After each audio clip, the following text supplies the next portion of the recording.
Hello, everyone.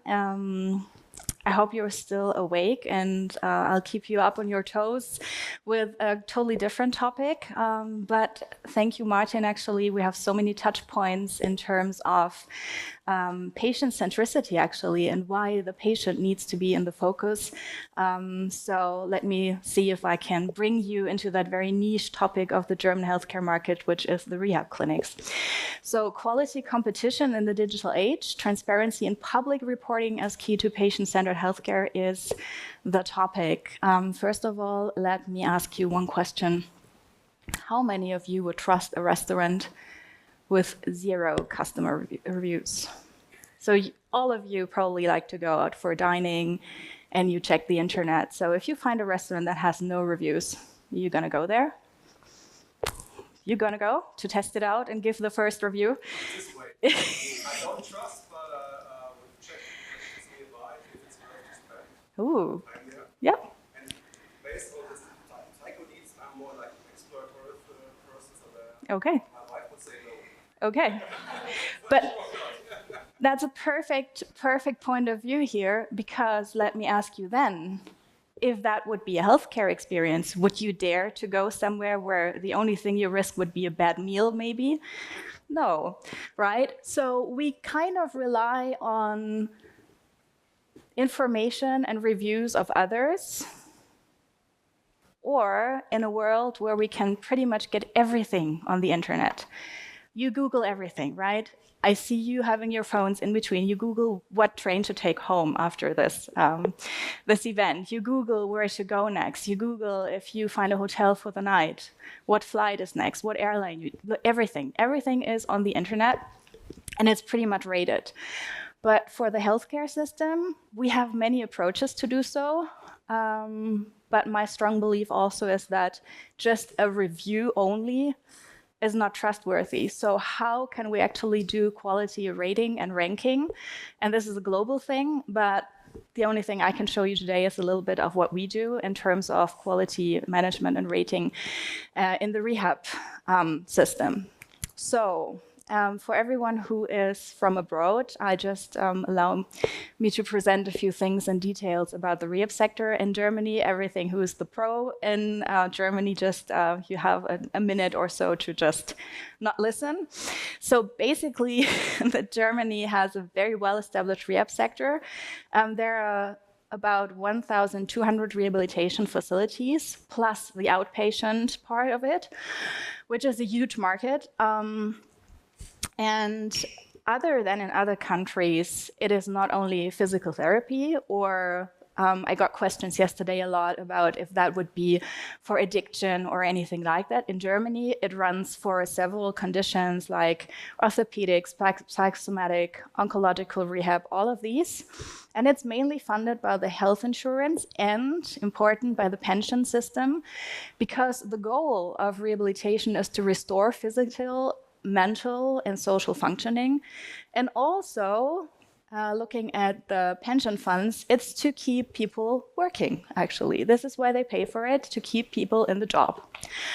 So, and the steps to get, as a patient, into a rehabilitation clinic would be there must be a medical need.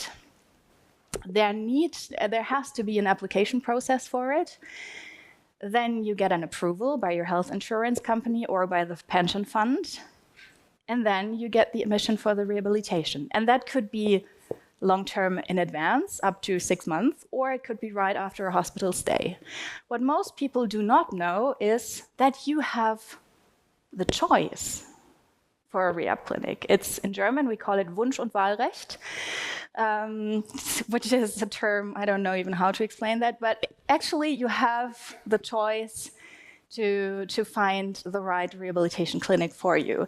There are a few things conditions, so it has to be approved before, of course, and it needs to fit location, and it needs to be fine for your condition, of course. So all of this needs to be organized. But once these steps are clear, you can actually say, okay, I really want to go to that clinic next to Frankfurt. Or if you live there and really want to go away from that, say, I want to go to the North Sea or somewhere else. So you have that choice. And then the question is, how do you find out where to find good places now? And this is what we do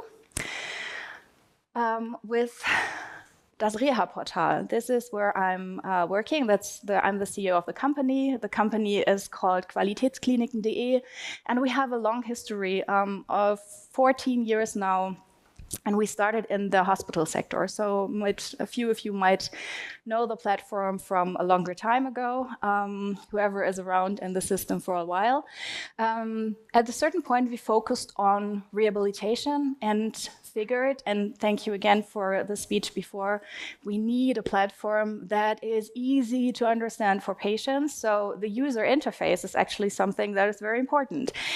And guess what? To work together with scientists that you talk about quality measurements and how to deliver quality information is not so easy to transfer into information for patients. So just a few facts about us. The platform has around 11,000 users per day and 14 million page views annually. And actually, we have more than 100,000 questionnaires of patients each year that are coming together in our platform. And what is most important for us is not that we just go for quality because we like it so much, but because also by choosing a rehab clinic for a patient, of course, health insurers go for low cost, right?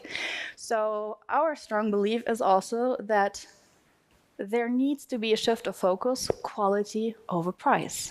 Quality is way more important than the price itself, because also you want that people go home healthy or are able to move on in their lives. So on the platform, we highlight the importance of quality and transparency.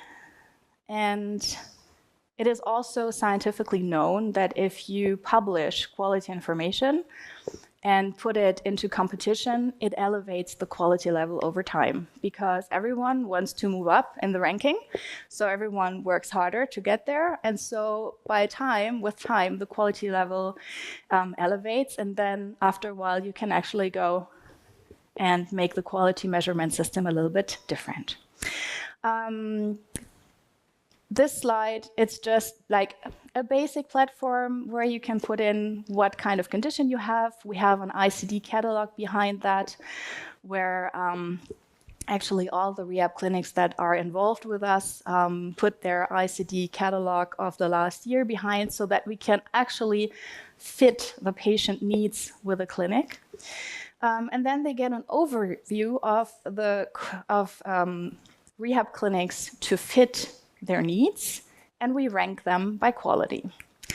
And the quality measurements that we have behind, I'm going to just talk for a moment about, are these four. And you can see that even better here. Excuse me, I have not translated all of it, but let's see how that thingy works now. Here.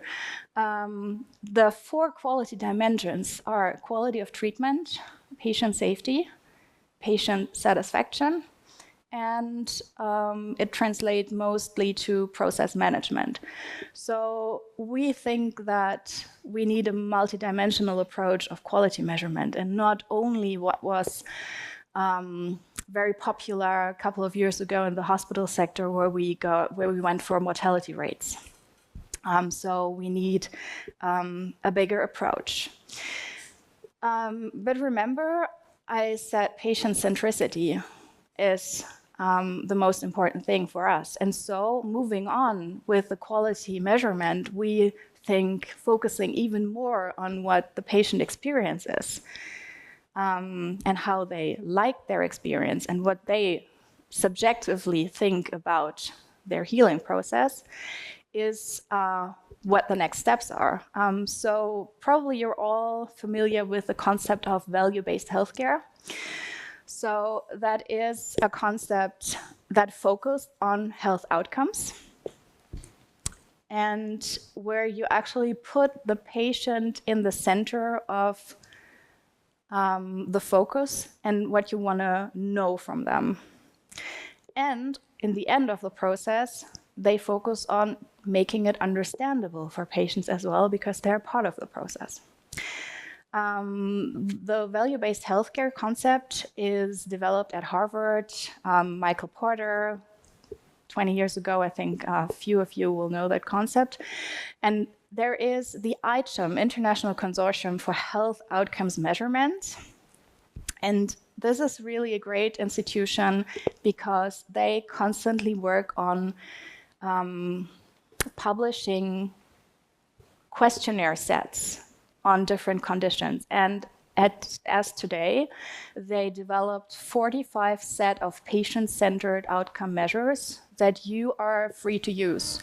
Not every questionnaire is free to use, but the knowledge about it, like what questionnaires in the whole process of the treatment from the start to the end would be valuable to get information about the patient's needs and their health status from different standpoints are published so that you are free to use them. Some of the questionnaires are licensed, of course, because they're produced internationally, but it's a great knowledge base.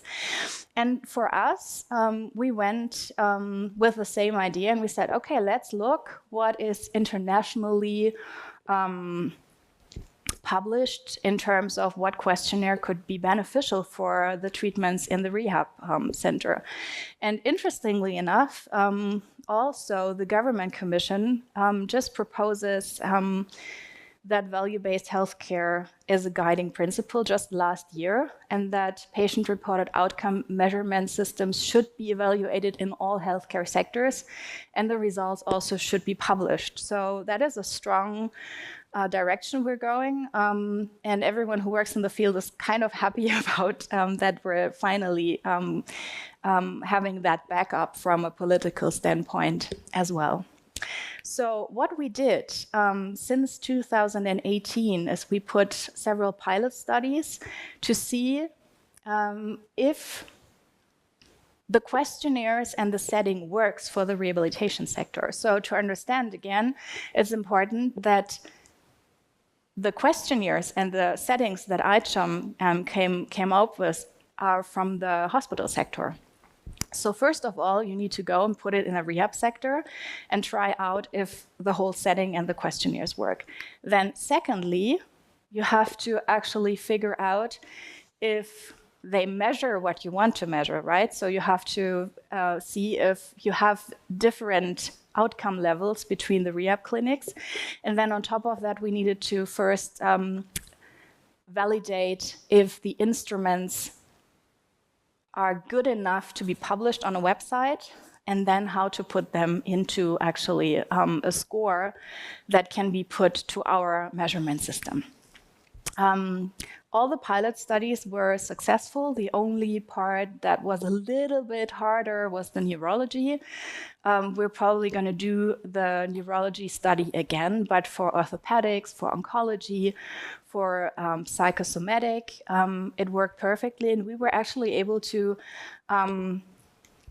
find a way of adding this outcome quality in the same form of measurement and results to the platform. And bit by bit, we will now merge this information up here so it actually plays a role in the full treatment.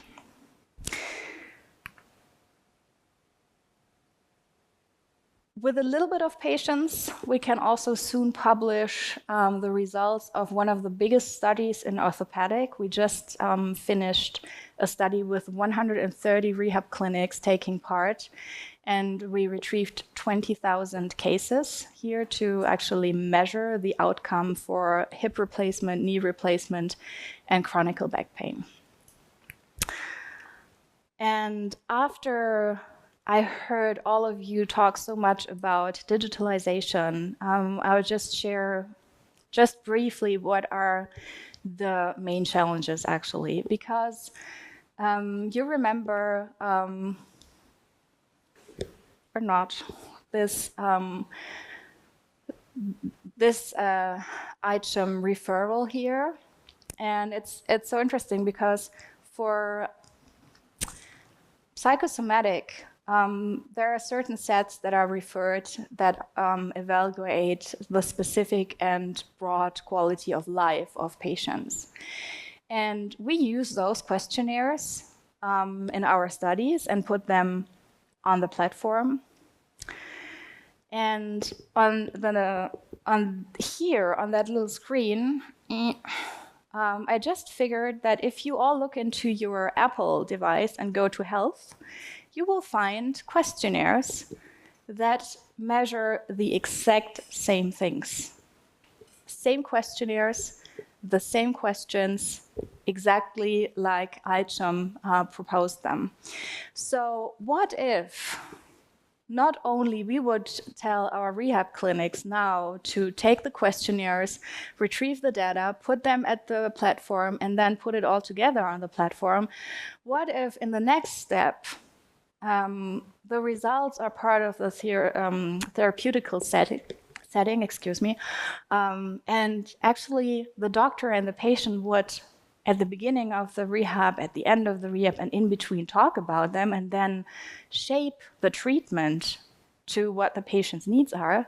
And then if everyone had the questions on their own devices and could, as a follow-up, do the same thing at home, and if we would then be digitally able to put it all together and then publish continuously on platforms than ours, I think many people would be very happy, and we would grow the worth of platforms like this even more. Because many years ago, I worked with quality managers when we started the platform, and I will never forget one saying, "Shit in, shit out," which means if you have shitty data, there will be no great result. And this is what we have to work on constantly, to put great data into platforms like this, to actually put the patient in the center of the attention. So my takeaway for you would be that we have to shape everything that we do around the patient's needs, the patient view, the patient's understanding, that patients are decision makers and not passive participants. They know more, they ask more. We talked about this yesterday a lot and a long time. So take that into consideration, even in your quality management and into your questionnaires. Patients do use the internet, so be aware of what you put out there and make sure that the information you put out there is good. And that digital tools can really empower patients as well, and that we have to make sure that the information they find are valuable and correct. And in all of it, I would engage you to say, keep it short and stupidly simple, keep it easy and make it as easily understandable as possible for everything on platforms and with your staff and in your communication as well. That's my team. Thank you for really doing this work together with us. And I say thank you to all of you for listening and looking forward to your questions. Thank you.